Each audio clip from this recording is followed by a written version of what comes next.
मुंबईमध्ये उन्हाळ्याची आता चाहूल लागू लागलेली आहे। मुंबईच्या तापमानाचा पारा काहीसा वाढू लागलाय। दिवसाच्या तसंच रात्रीच्या तापमानात तुलनेने वाढ होते। तर गेल्या 2 दिवसांपासून मुंबई आणि उपनगराचं तापमान 34°C वर पोहोचल्यामुळे मुंबईकरांना घाम फुटलाय। कल्याण शेळफाटा रोडवरील निर्जय इथे रेल्वे उड्डाणपुलाचे काम पूर्ण झालेलं आहे। उद्यापासून हा पूल पूर्ववत होण्याची शक्यता आहे। आता यामुळे कल्याणकरांची वाहतूक कोंडीतून सुटका होणार आहे। सोलापूरच्या बार्शी आगाराचा नव्या बससाठीचा वनवास संपलाय। बार्शी आगारामध्ये नवीन ले लाईन कंपनीच्या BS6 मानांकनाच्या एकूण 10 बसगाड्या दाखल झाल्यात। त्यामुळे तब्बल 10 वर्षांनंतर बार्शी तालुक्याला नव्या बसगाड्या मिळाल्या आहेत। प्रधानमंत्री आवास योजनेतून 2016 ते 2022 या 6 वर्षांच्या कालावधीत सोलापुरात 44,000 घरकुलं मंजूर करण्यात आलेली होती। यापैकी 39,000 घरकुलांचं बांधकाम पूर्ण झालंय। तर चालू वर्षाकरता एकूण 62,000 नवीन घरकुलं बांधण्याचं उद्दिष्ट ठेवण्यात आलंय। सांगलीच्या मिरजेमध्ये बनावट टी-शर्ट विक्री करणाऱ्या कापड दुकानदारावर पोलिसांनी छापा टाकला आणि कारवाई केली आहे। या छाप्यामध्ये पोलिसांनी 2 लाखांचे टी-शर्ट्स जप्त केलेत। या प्रकरणी कापड दुकान चालकावर कॉपीराईट कायद्याअंतर्गत गुन्हा दाखल झालाय। अकोल्यातील रामदास पेठ परिसरातील महापालिकेच्या शाळा क्रमांक 7 मध्ये शिष्यवृत्ती परीक्षेचं आयोजन केलंय। मात्र या ठिकाणी डासांचा प्रादुर्भाव मोठ्या प्रमाणात आहे आणि त्यामुळे पालकांनी स्वतःच्या पैशानं या डासांना रोखण्यासाठी अगरबत्ती आणली। काही पालकांनी डास पळवण्यासाठी क्रीमचा वापर केला।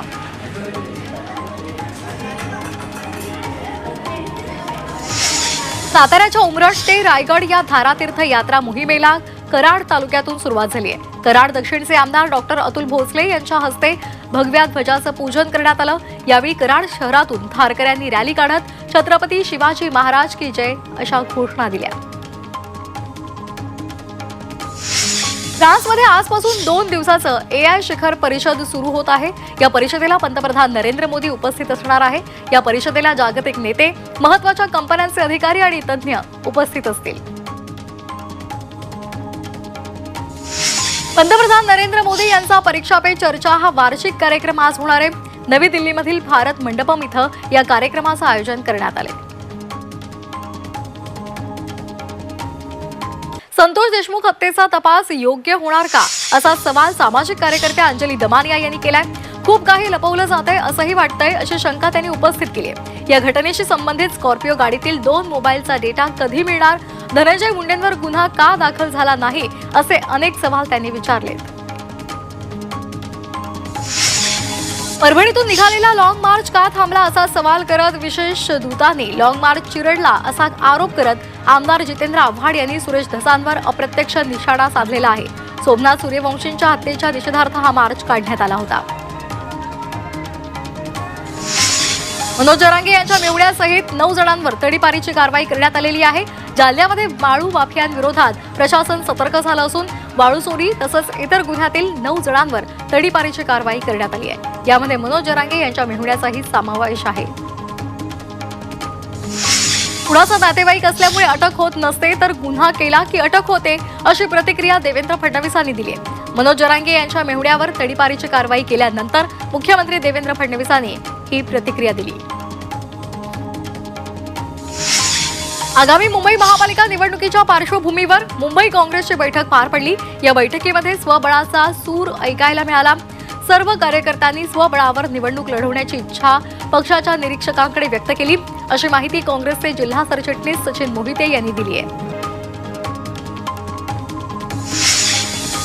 महाविकास आघाडीचे नेते स्वार्थासाठी एकत्र आले होते तर आता स्वार्थासाठी वेगळे होत आहेत असं वक्तव्य आशिष शेलार यांनी केले।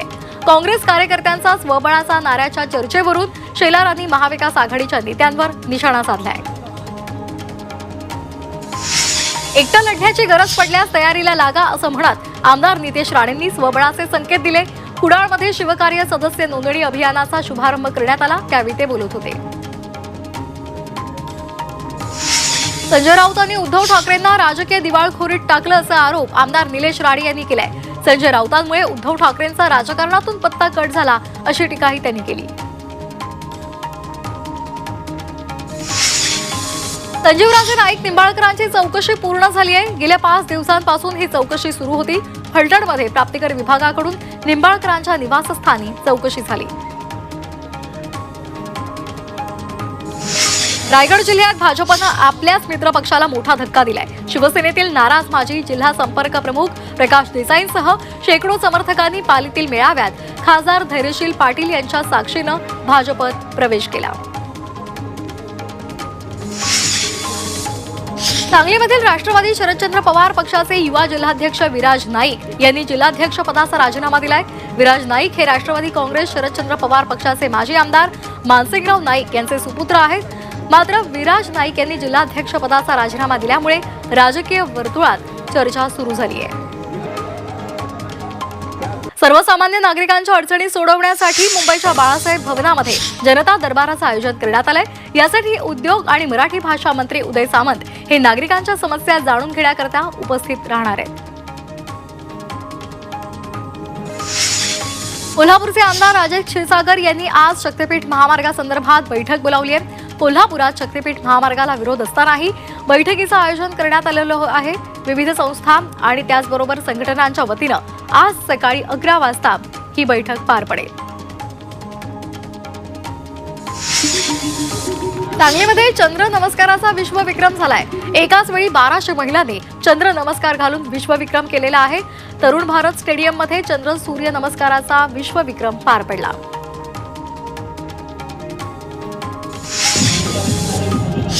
कोल्हापूर स्पोर्ट्स क्लब आणि रगेडियनच्या वतीनं कोल्हापूर रन मॅरेथॉन आयोजित करण्यात आली आहे. या स्पर्धेमध्ये तब्बल 4000 स्पर्धकांनी सहभाग घेतला. पोलीस ग्राउंड इथं या ठिकाणी ही स्पर्धा पार पडली आहे. सांगलीच्या कुंडलमध्ये ऐतिहासिक कुस्ती स्पर्धा रंगलेली होती. या महाराष्ट्र कुस्ती मैदानामध्ये पंजाबच्या गौरव मछवाडानं बाजी मारली. त्यानं पैलवान हर्ष सातगेर याला चितपट केलेला आहे आणि गदा पटकावली आहे.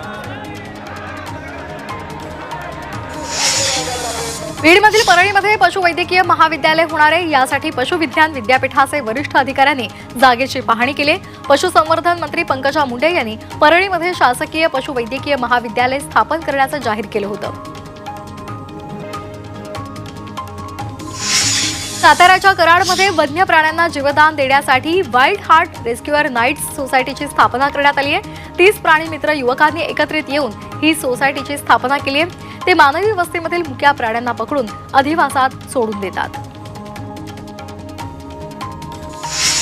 पंढरपुरातील चंद्रभागेच्या वाळवंटात मोकाट गायींचा वावर वाढलाय आणि त्यामुळे तिथल्या भाविकांना त्रास होतोय. त्यामुळे विठ्ठल रुक्मिणी मंदिर समितीनं या गायींना आणि वासरांना गोशाळेत नेऊन त्यांचा सांभाळ करावा अशी मागणी आता केली जाते. हिंगोलीच्या सेनगाव तालुक्यातील वरुड चक्रपान या गावामध्ये शेतकऱ्यांना चक्क आपल्या गायीचं डोहाळे जेवण घातलं. गायीची विधिवत पूजा करून तिचं डोहाळे जेवण आनंदात पार पडलं. नंदुरबारमध्ये अॅग्रो वर्ल्ड या भव्य कृषी प्रदर्शनाचं आयोजन करण्यात आलं होतं. शेती विषयामध्ये नवनवीन तंत्रज्ञान विकसित होत असल्यामुळे ग्रामीण भागातील शेतकऱ्यांना या तंत्रज्ञानाची माहिती व्हावी यासाठी या कृषी प्रदर्शनाचं आयोजन करण्यात आलंय.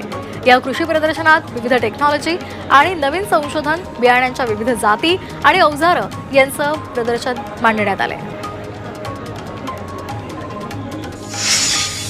धुळ्यामध्ये मोठ्या प्रमाणात तूर पिकाची लागवड केली असून तूर पीक काढणीला वेग आलाय. पाऊस चांगला झाल्यामुळे उत्पादनात वाढ झाली आहे. त्यामुळे शासनानं तुरीला चांगला भाव द्यावा अशी मागणी शेतकऱ्यांनी केली आहे. वाशिम जिल्ह्यात मुख्यमंत्री सौर कृषी वाहिनी योजनेमधील 12 मेगावॅटचे 4 सौर ऊर्जा प्रकल्प सुरू झालेत. हिसई, उमडा, बाजार त्याचबरोबर धनज, पेठ, खदानपूर या भागामध्ये हे प्रकल्प सुरू करण्यात आलेले आहेत. यामुळे 3500 शेतकऱ्यांना दिवसाही वीज मिळणार आहे. लवकरच ही संख्या 45,000पर्यंत जाईल. अमरावतीमधील चांदूर बाजारामध्ये शेतकऱ्यांनी कागदपत्र ऑनलाईन जमा न केल्यामुळे नाफेडच्या वतीनं शेतकऱ्यांचं सोयाबीन खरेदी झालेलं नाही आणि त्यामुळे खरेदी विक्री संघावर कारवाई करण्याची मागणी शेतकऱ्यांनी केली आहे. कृषी विभागाच्या वतीनं सर्वच शेतकऱ्यांचं मातीचं परीक्षण करणार असल्याचं कृषी मंत्री माणिकराव कोकाटे यांनी सांगितलंय. तसंच शेतकऱ्यांना हवामान आणि पावसाचा अंदाज यावा त्यासाठी गावोगावी इलेक्ट्रॉनिक्स डिस्प्ले लावले जाणार असल्याचं कोकाटे यांनी स्पष्ट केलंय.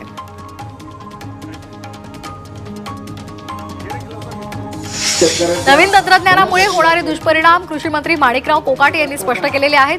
शेतीमध्ये ही नवीन तंत्रज्ञान आल्यामुळे शेतातील कामासाठी माणसं मिळत नाहीयेत. त्यामुळे शेती करणं आता अवघड झालं असून यांत्रिकीकरणाशिवाय पर्याय नसल्याचं कोकाटेंनी म्हटलंय.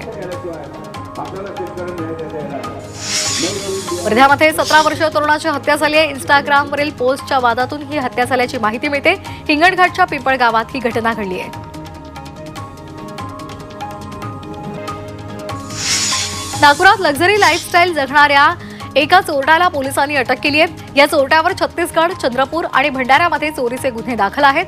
तसंच या चोरट्याकडून 18 लाखांचा मुद्देमाल जप्त करण्यात पोलिसांना यश आलंय.